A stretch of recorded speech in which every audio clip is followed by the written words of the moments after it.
All right, well, we're back with another strategy video lesson. This one is about the negative information and detail questions. So hopefully you have gone over the first description, checked out a few of the examples, watched the official video, watched the TOEFL Excellence summary video. Now, just to briefly go back to how to identify. Now, with the factual information and detail questions, identifying those questions took a little bit more effort. There was more involved because you had to look at the sentence structure. The sentence structure with this question type is the same, as I mentioned in the how to identify lesson, but this one is a lot easier to identify because, as it said, the word not or the word except will always be in the question stem, and it may even be in bold print like it is here, but you will always see that and it will always be capitalized. So that's the easiest way to quickly identify it. So it should only take you, a second to identify it. So that's good. But then you know that the strategy for finding the answer and for looking for keywords and things like that is exactly the same as it is with the factual information and detail questions. The only difference is that with this one, we are looking for not necessarily negative information, but we are looking for the answer which is factually not true. It's false. It's negative. There are two forms of this type of question. We have the which is not true, or all of the following is true except, and both of those questions are asking for the exact same information. Or we have which was not mentioned, or all of the following was mentioned except. So as I stated up in this box right here, the word not and except are not the ones that determine what type of question it is. The words that determine what type of question it is the word true or mentioned. So with the first one, if you get a question that says which is not true or all of the following is true except, then you need to find the information which is factually not true. It's the one answer which is false. So as it states here, you read the question stem fully. Determine if it's a true or a mention question type. Really, the strategy is the same. The only difference is that you're looking for what is actually not true or what was not mentioned. That's pretty obvious. So you read the question stem, you go to the answer choices one by one. You look for the keywords in the answer choices, and then you go to the reading passage. So for this question type, all of the following is true except. Okay, so the first one we have, his company was made up of less than 100 men. This is easy because all we have to do is look for a number. There's the only number. 53 is less than 100. That one is true, so therefore it's not the answer. His company included Texas residents. Okay, Texas residents is the key word, keywords in that section. So we would probably look for either the word resident or Texas or something like that. Here we have Texas, and then we have the word residents, including a large contingent of Tejanos, Mexican-born residents of Texas is the same thing as Texas residents. Therefore, that one's not true, or that one is true factually. That one is factually true information, so that's not the answer. He knew his fate. Okay, so knew and fate are the key words. We would probably have to find them in different forms of the words. Knowing, fate. Not knowing the fate. Not knowing the fate is the opposite of knew his fate. So that is false information. So that is probably the answer. But for the sake of this lesson, we'll do the last one as well. He rode with two other men to San Patricio. Okay, San Patricio, since it's a name, that's probably the best keyword to look for. There's San Patricio. Okay, he rode in an easy pace. Okay, that's not there. Look at the next sentence. Grant, Benavides, and another man named Reuben. Okay, that's two people plus Grant. Rode ahead. He rode with two other men to San Patricio. So that one's also true, so therefore it can't be the answer. Letter C is the answer.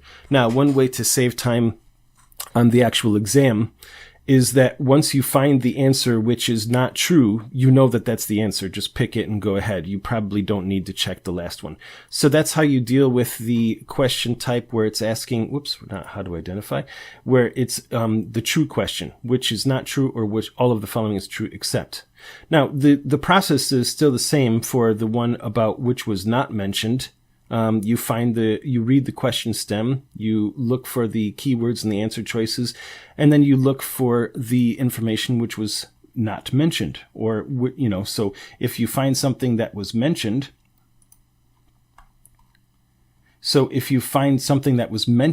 in the paragraph, then you know that that is not the answer. Okay, so let's take a look at this one.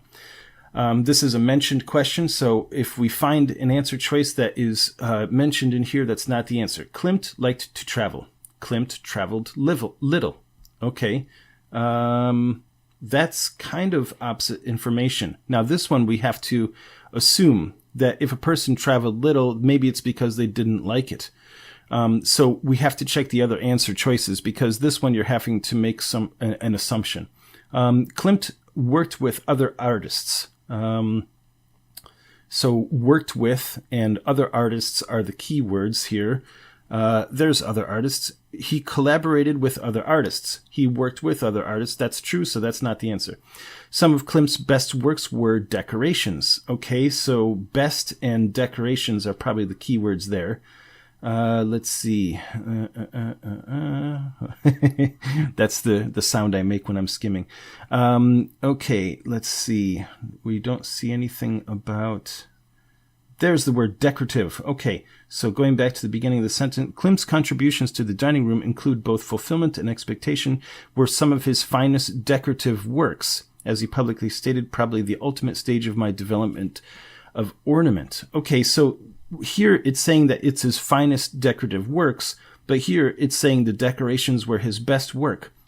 So once again, we have to make a decision. Now, is he talking that some of his best works were decorations? Because here it just says the best of his decorations, which is slightly different. But then they have the quote, probably the ultimate stage of my development of ornament.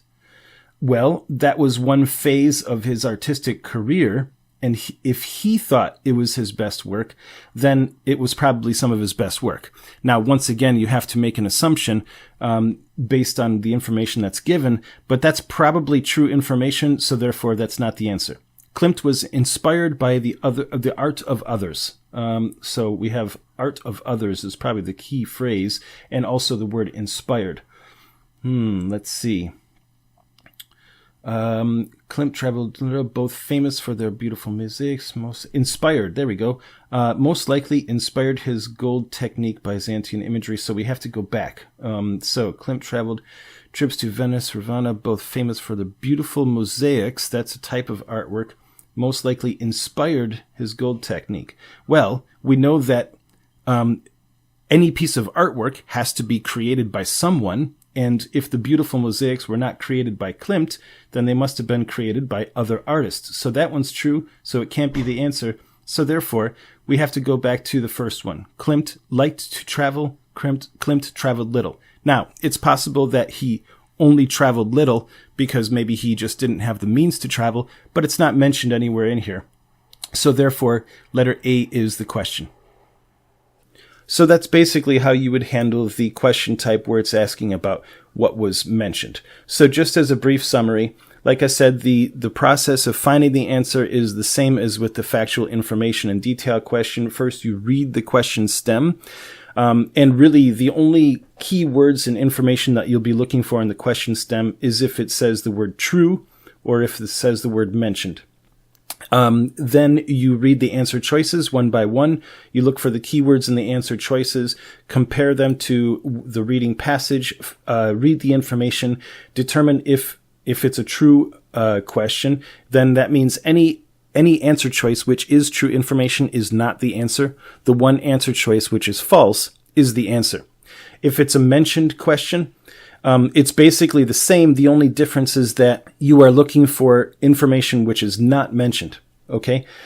So the one that was not specifically mentioned, and it's also probably not true, that is the answer for that one. So really the strategy is the same. The only difference is, if you're looking for mentioned or true. So that's basically how you handle the negative information and detail questions. And thanks for stopping by. We will see you in the next lesson.